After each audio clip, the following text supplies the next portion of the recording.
The Great Hall of the Galactic Council stretched out like a cathedral made of starlight. Hundreds of different alien species sat in floating pods, their forms ranging from crystalline beings that sparkled like diamonds to gas clouds that shifted colors with their emotions. At the center of it all stood the speaking platform, where today's most important discussion would take place.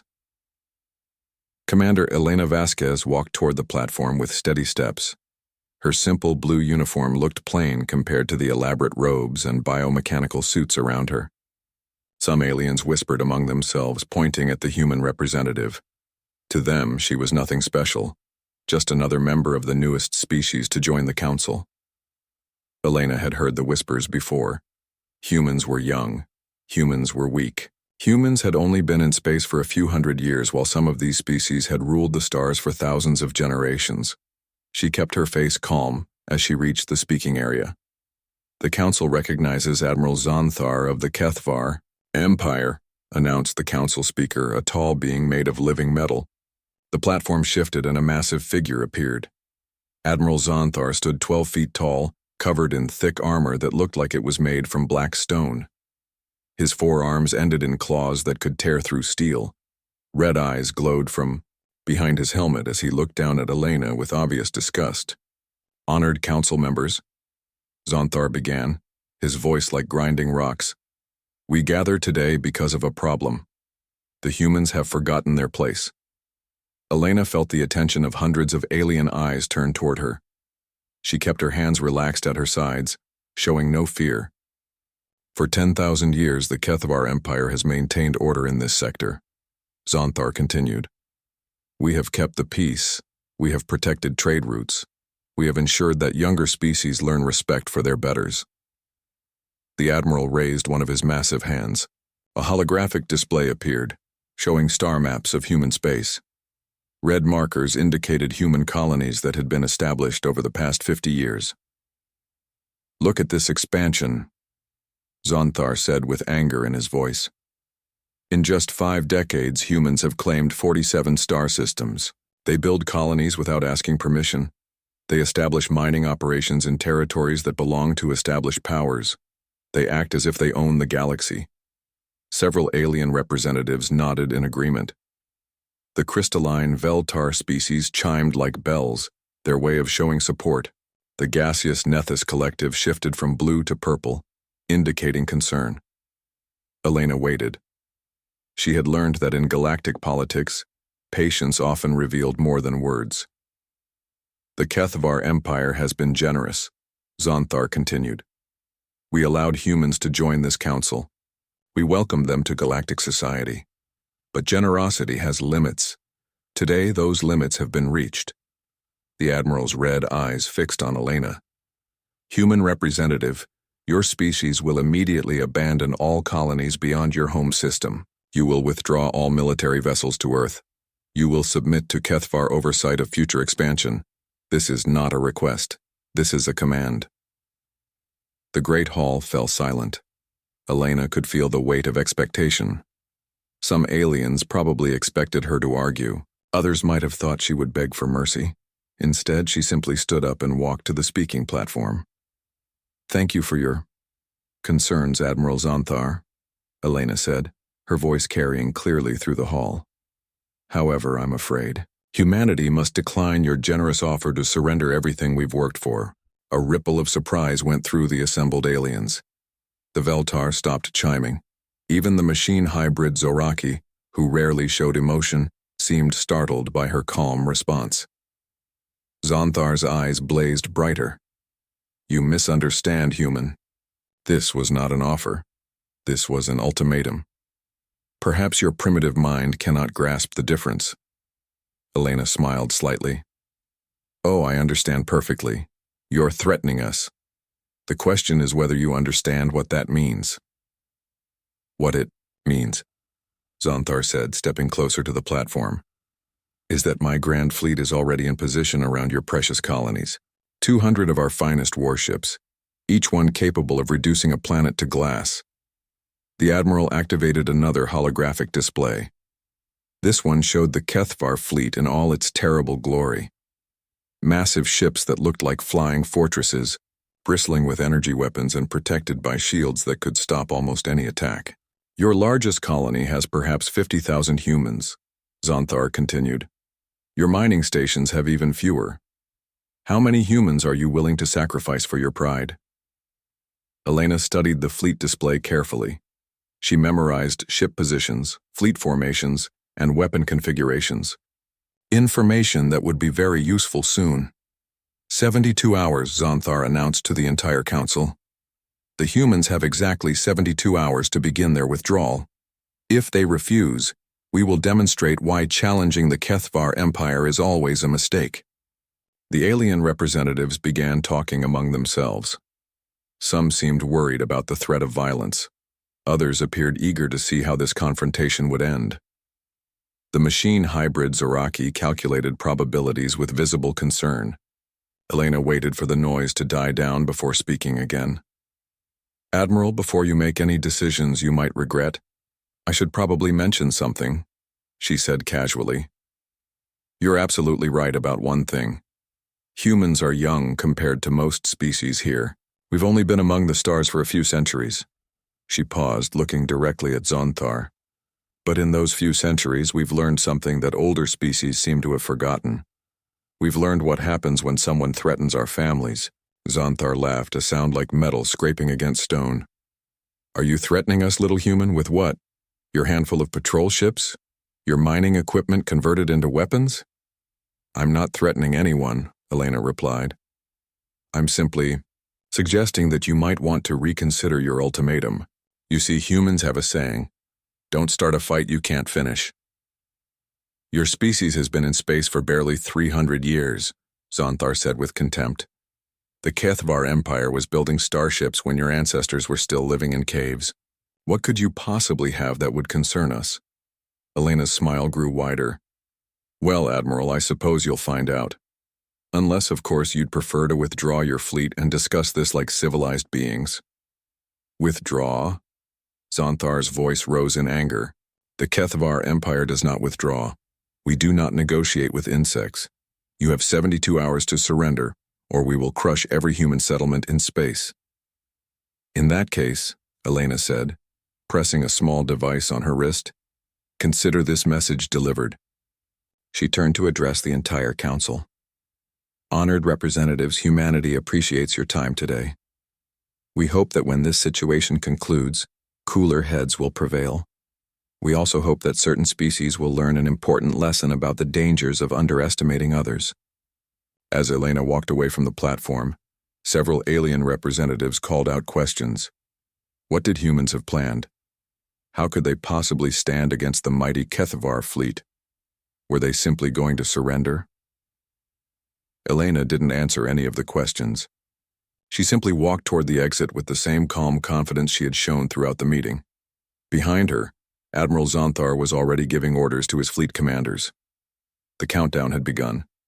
In 72 hours, the galaxy would see what happened when someone crossed the Kethvar Empire. What Xanthar didn't know was that in the outer edges of human space something was stirring. Something that had been waiting for exactly this moment. Something that would soon teach the galaxy a lesson about the dangers of threatening humanity. The countdown had indeed begun. But it wasn't counting down to human surrender. It was counting down to the galaxy's introduction to human warfare. Deep in the asteroid field beyond Neptune, something massive moved through the darkness.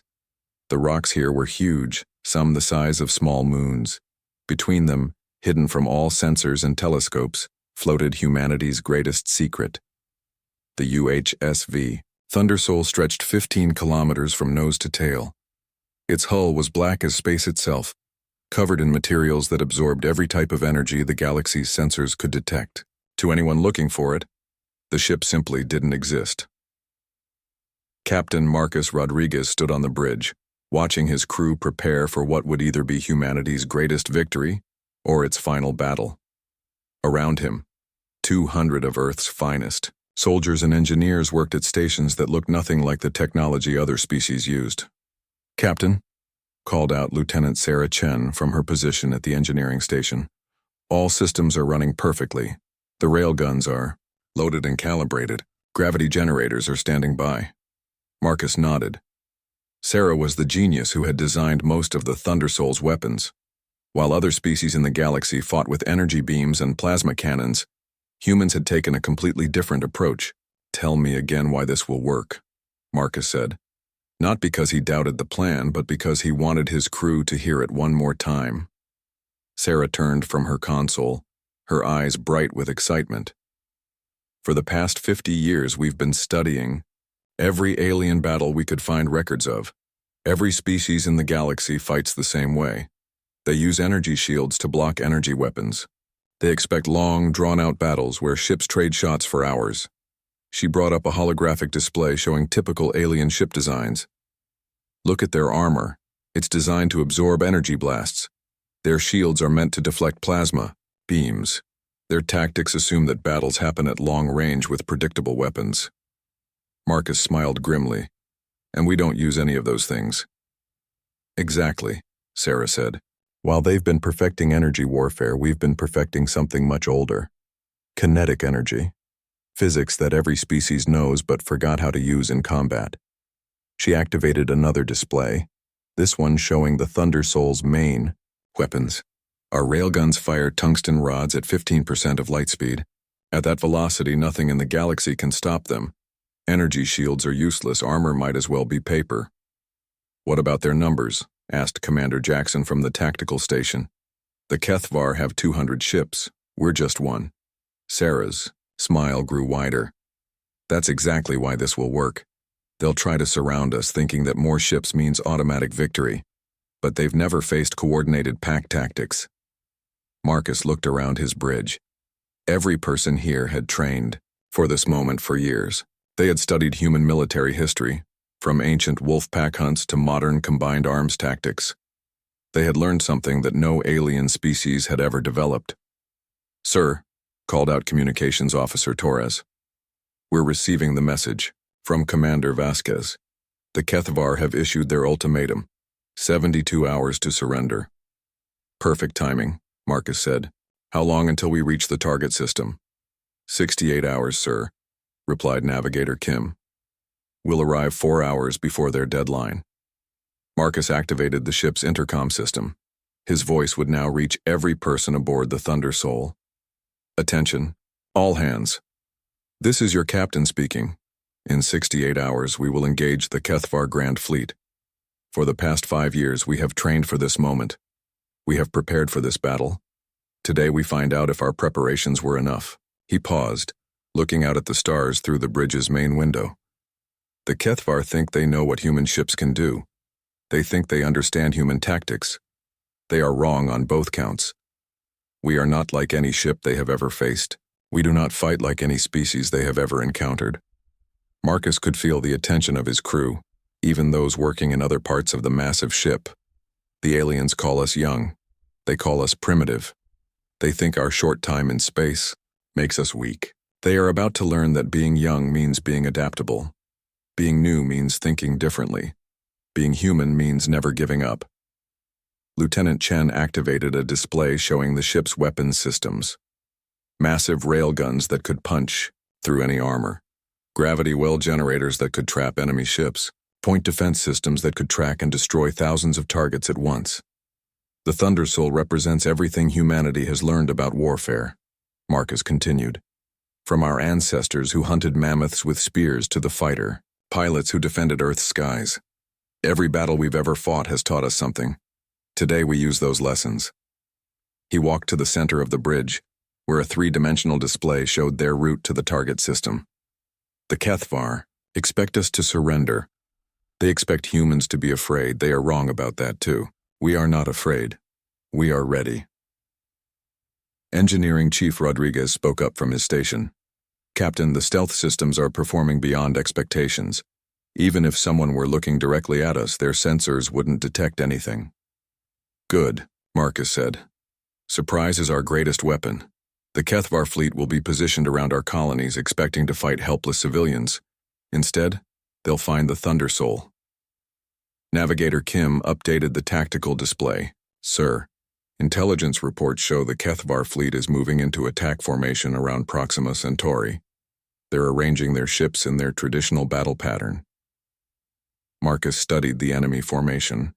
It was exactly what human military analysts had predicted. The Kethvar always used the same tactics. Their ships would form a sphere around the target, allowing them to fire from all directions while preventing escape. "They're doing exactly what we hoped they would do," Sarah observed. "That formation makes them sitting ducks for our attack plan." "Remember," Marcus said to his crew, "we are not just fighting for ourselves. We're fighting for every human colony in space. We're fighting for our families back on Earth. We're fighting to show the galaxy that humanity will not be bullied." The bridge fell silent except for the quiet hum of the ship's systems. Everyone understood the weight of what they were about to do. In a few days, they would either make history or become history. "One more thing," Marcus said. "The aliens think they understand human nature. They think we're like them, concerned only with our own species. They're wrong about that too." He activated a display showing the Galactic Council. There are species in that council who are afraid to speak up against the Kethvar. There are civilizations that have been bullied into submission. When we defeat the Kethvar fleet, we're not just protecting humanity, we're protecting everyone who has ever been threatened by bullies. Lieutenant Chen checked her instruments. One more time. "Captain, all systems show green. The Thunder Soul is ready for battle." Marcus nodded. Around him, his crew continued their preparations. In the weapons bays, technicians loaded tungsten rods into railguns that could fire with the force of nuclear weapons. In the engine rooms, engineers calibrated systems that could accelerate the massive ship faster than anything the galaxy had ever seen. "Take us to Proxima Centauri," Marcus ordered. "Time to introduce the galaxy to human warfare." The Thunder Soul turned toward its destination, invisible against the stars. Behind it, the rest of humanity waited to see if their secret weapon would be enough. Ahead lay the Kethvar Grand Fleet, confident in their superiority and completely unaware that death was approaching through the darkness. In 68 hours, the galaxy would learn why crossing humans was madness. The Thunder Soul would demonstrate it instantly. The Proxima Centauri system buzzed with activity as the Kethvar Grand Fleet moved into attack position. 200 massive warships arranged themselves in a perfect sphere around the human colony world. Each ship was a fortress in space, bristling with energy weapons and protected by shields that had never been broken. Admiral Xanthar stood on the bridge of his flagship, the Worldbreaker. Through the main viewer, he could see the small blue planet where 50,000 humans lived and worked. Soon, those humans would learn what happened when someone defied the Kethvar Empire. "Admiral," reported his tactical officer, "all ships are in position. We have complete coverage of the planet and surrounding space. Nothing can escape." Xanthar smiled coldly. "Excellent. Begin bombardment of the outer mining stations. Show these humans what defiance costs." Energy beams lanced out from a dozen Kethvar ships, striking the automated mining platforms orbiting the system's outer planets.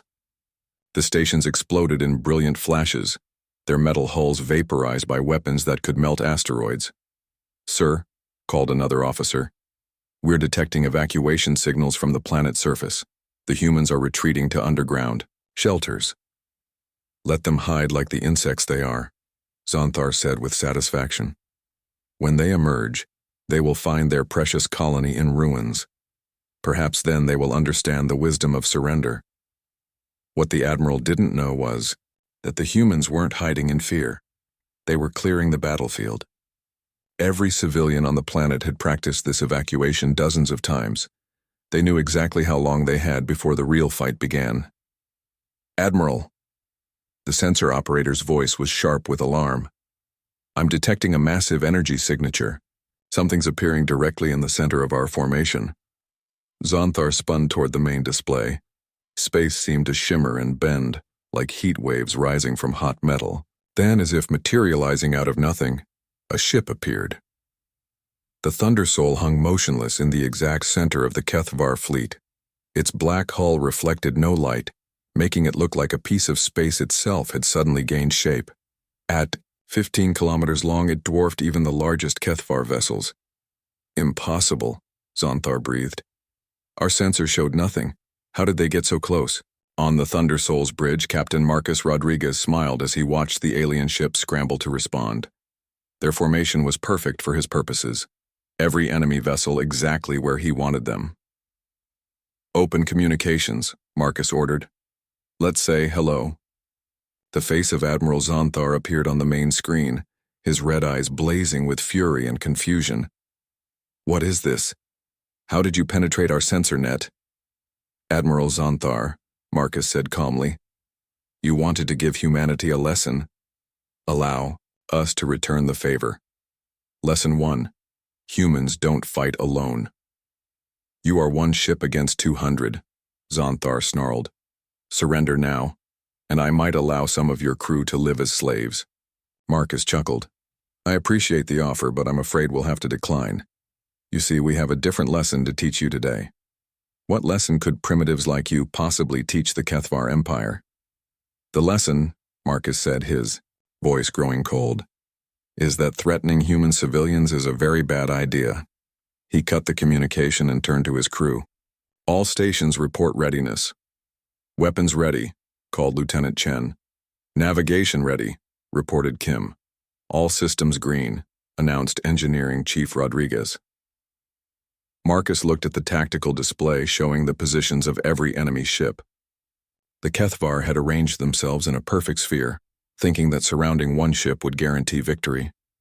They had no idea they had just positioned themselves exactly where human weapons could do the most damage. "Begin the dance," Marcus ordered. The Thunder Soul began to move, not forward or backward, but in a complex pattern that seemed random to the watching aliens. The massive ship spun and twisted through space, its movements fluid and precise. "What are they doing?" Xanthar demanded from his bridge. "Are they trying to confuse us?" "Unknown, sir," his tactical officer replied.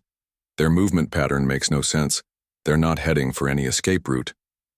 What the Kethvar didn't understand was that the Thunder Soul wasn't trying to escape. It was positioning every enemy ship in exactly the right place for what would come next. Marcus watched as his navigation computer calculated firing solutions for all 200 enemy vessels simultaneously. "Sir," called the Kethvar communications officer, "the other ships are requesting orders. Should we attack?" Xanthar hesitated. The human ship's strange movements made him nervous, though he couldn't say why. "All ships begin closing in. Tighten the formation. We'll crush them like a bug." That was exactly what Marcus had been waiting for. "All ships are now in optimal position," reported Lieutenant Chen. "Firing solutions locked for the entire enemy fleet." Marcus took a deep breath. This is for every human colony they threatened. Fire. What happened next would be studied by military academers across the galaxy for centuries to come. The Thunder Soul's railguns fired in perfect sequence, each tungsten rod calculated to pass through multiple enemy ships before striking others behind them. The projectiles moved at 15% of light speed. Energy shields designed to stop plasma beams were useless against solid matter moving that fast.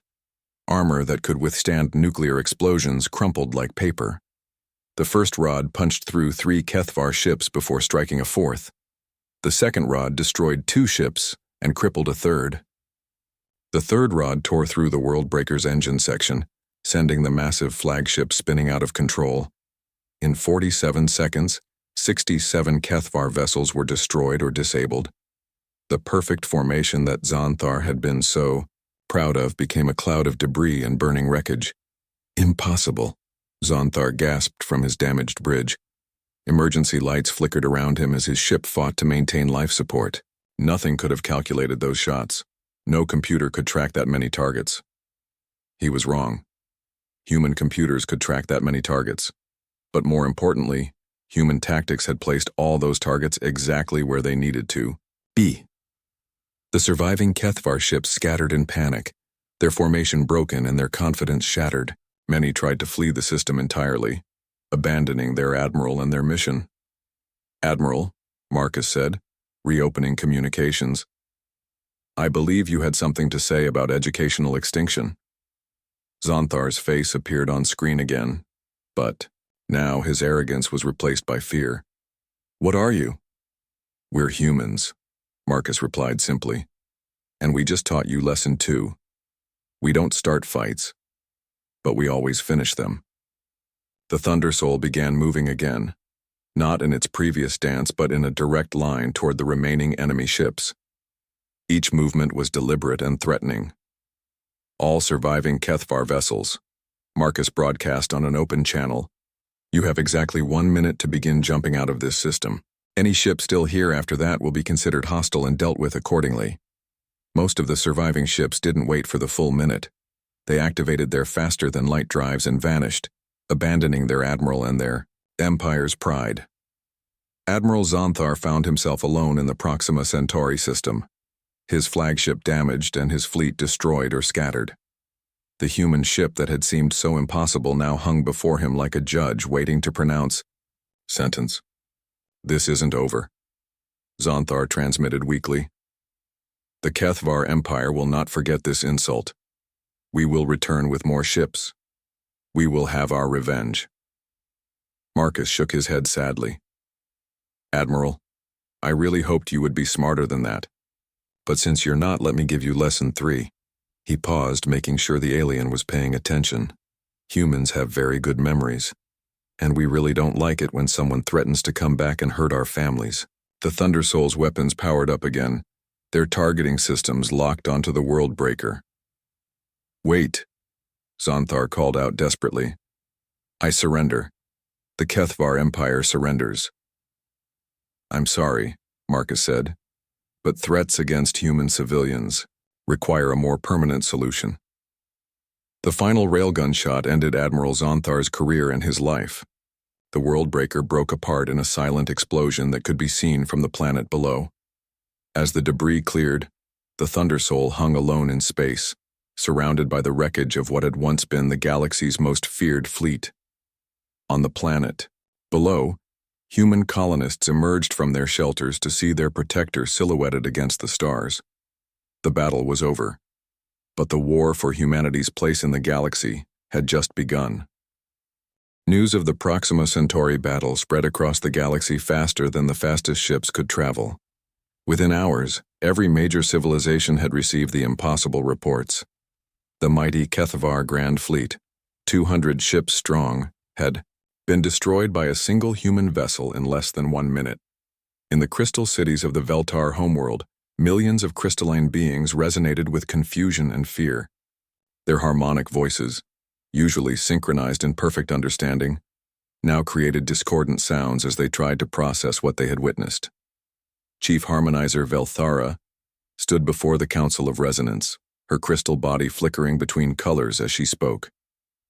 The combat recordings have been analyzed 17 times. The results are always the same.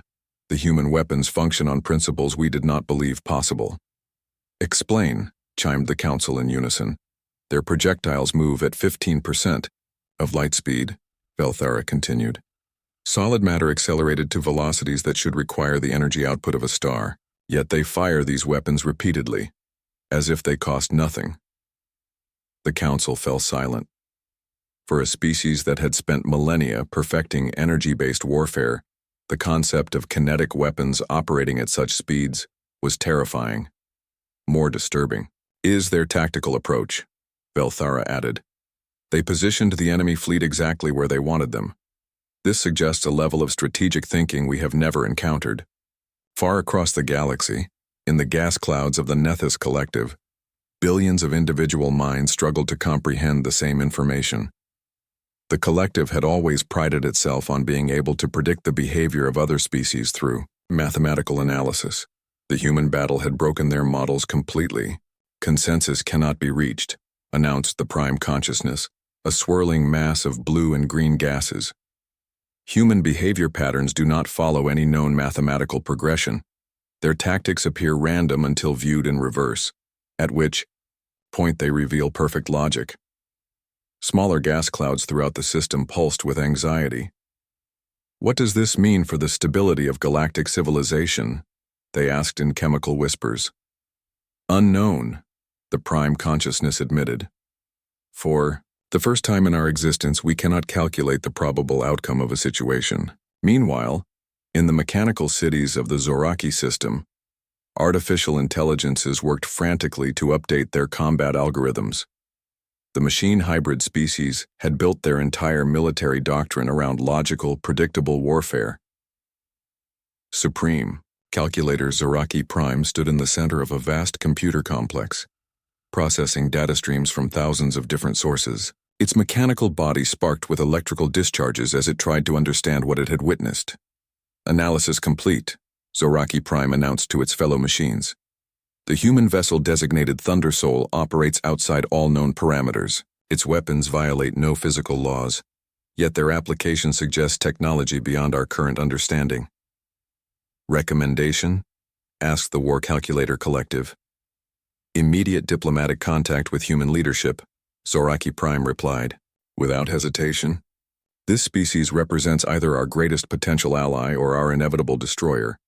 We must determine which. But while the major civilizations struggled to understand what had happened, the remnants of the Kethvar fleet carried news that would change everything. The surviving ships limped back to Kethvar space, their crews traumatized and their faith in their empire's superiority shattered. General Korthval received the survivors in the war chamber of the Kethvar capital. His massive form, even larger than the late Admiral Zonthar, dominated the room as captain after captain delivered their reports. They came from nowhere, insisted Captain Velthor, his armor still scarred from the battle. Our sensors detected nothing until they were already among us. Their weapons. Another captain struggled to find words. They weren't energy beams. They were solid projectiles but moving faster than anything we've ever seen. Our shields might as well have been made of paper. General Korthval slammed his fist on the metal table, leaving a dent in the reinforced surface. You're telling me that the entire Grand Fleet was destroyed by one ship? 200 vessels commanded by Admiral Zonthar himself, defeated by primitives who barely know how to build warp drives? Sir, Captain Velthor said quietly, they're not primitives. Whatever they are, they're not what we thought. The general turned to his tactical advisors. How many ships do we have left? Approximately 300 vessels scattered across our territory, replied Strategic Advisor Zenthar. Many are older ships, not equipped with our latest weapons. It doesn't matter, Korthval declared. Gather every ship we have, call in every favor, contact our allies. The Kethvar Empire has ruled this sector for 10,000 years. We will not be humiliated by upstart mammals. What the general didn't know was that Captain Marcus Rodriguez had anticipated exactly this reaction. The Thunder Soul didn't return to human space after the battle. Instead, it began something that would terrify the galaxy even more than the initial destruction. The great ship started hunting. 3 days after Proxima Centauri, a Kethvar supply convoy vanished while traveling between systems.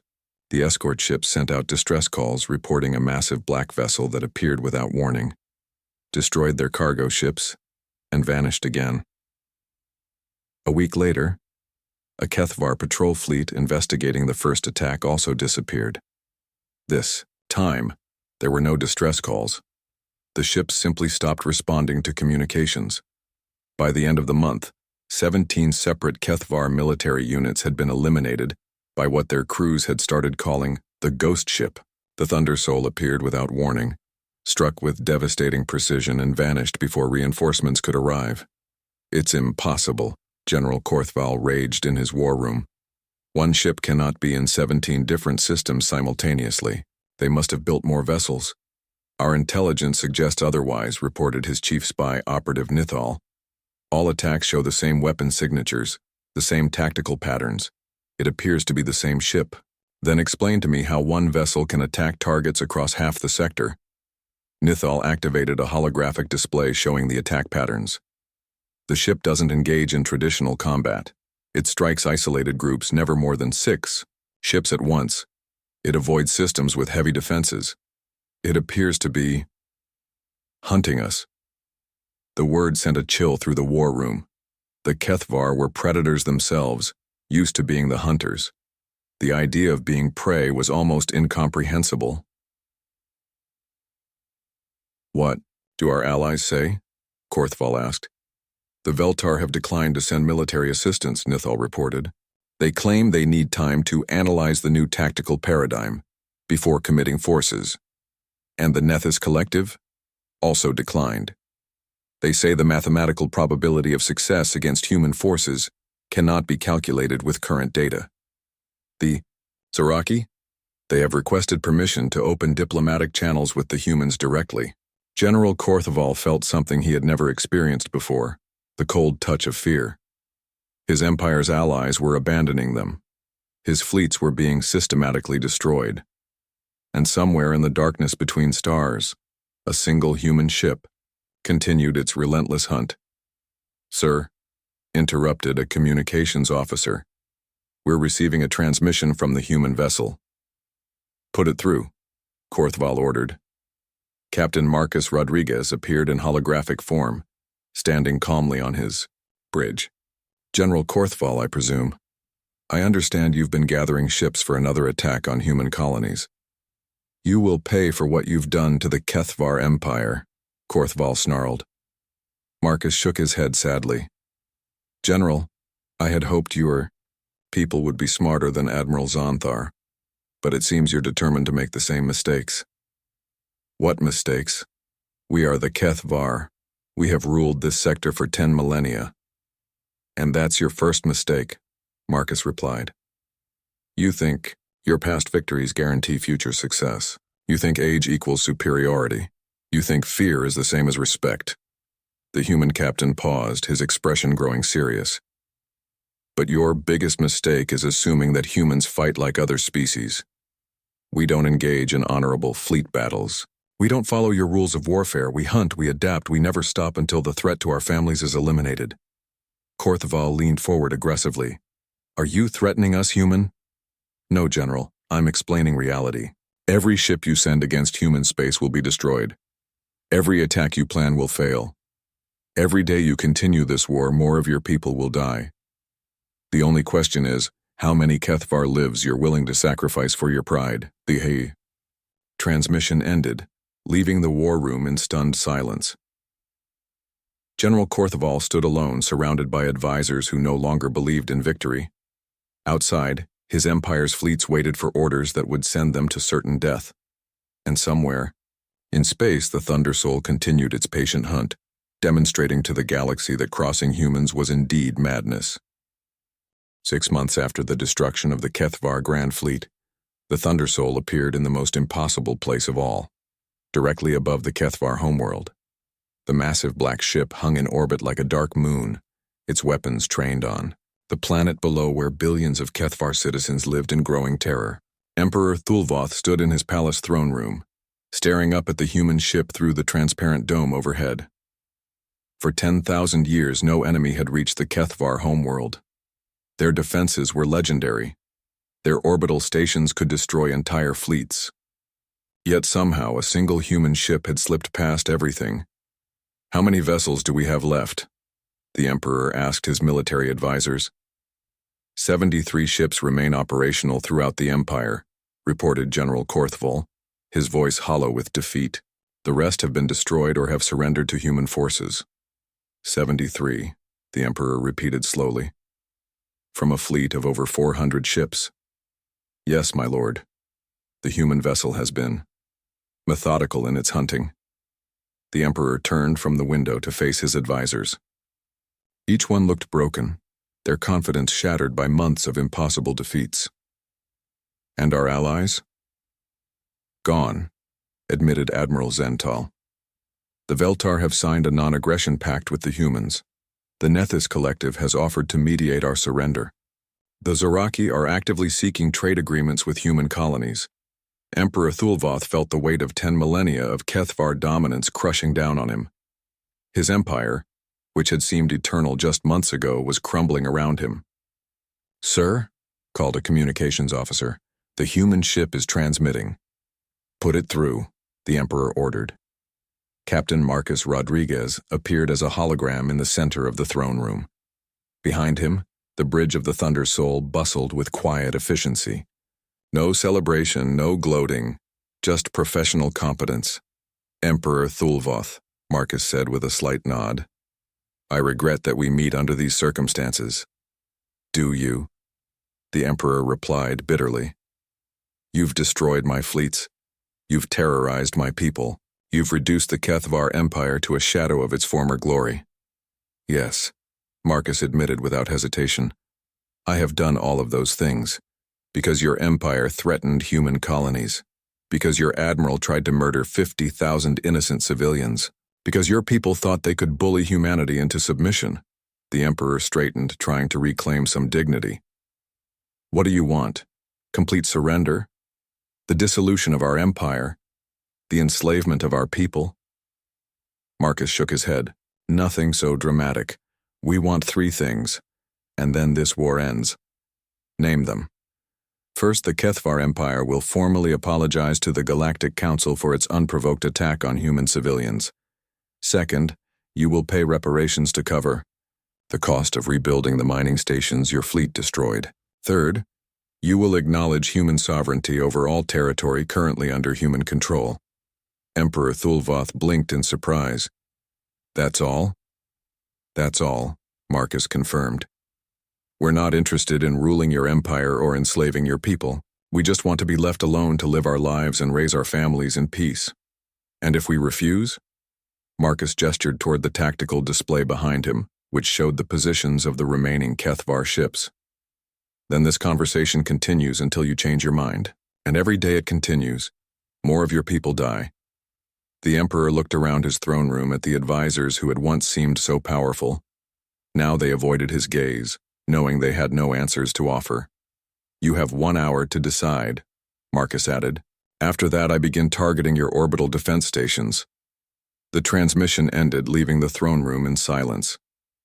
"My lord," General Korthval said quietly, "we have no choice. Our fleets cannot defeat them. Our allies have abandoned us. If we continue fighting, they will destroy everything we've built." Emperor Thulvoth closed his eyes, feeling the weight of 10,000 years of history. "Contact the Galactic Council. Tell them the HFY Empire surrenders." 2 days later, in the Great Hall of the Galactic Council, a very different meeting took place. Commander Elena Vasquez stood at the speaking platform, but this time she was not alone. Representatives from dozens of species that had once ignored humanity now sought her attention. "The Galactic Council recognizes Emperor Thulvoth of the HFY Empire," announced the speaker. The Emperor's holographic form appeared, much diminished from his previous arrogance. "Honored Council members, the HFY Empire formally apologizes for our unprovoked attack on human civilian targets. We acknowledge that our actions were wrong and pledge to pay full reparations as agreed upon." A murmur went through the assembled aliens. The mighty HFY, brought low by a single human ship. "The Council also recognizes the human representative," the speaker continued. Elena stepped forward, her simple uniform now commanding the respect that had been denied to her before. "Thank you. Humanity accepts the HFY apology and considers this matter closed. We look forward to peaceful relations with all species in the galaxy."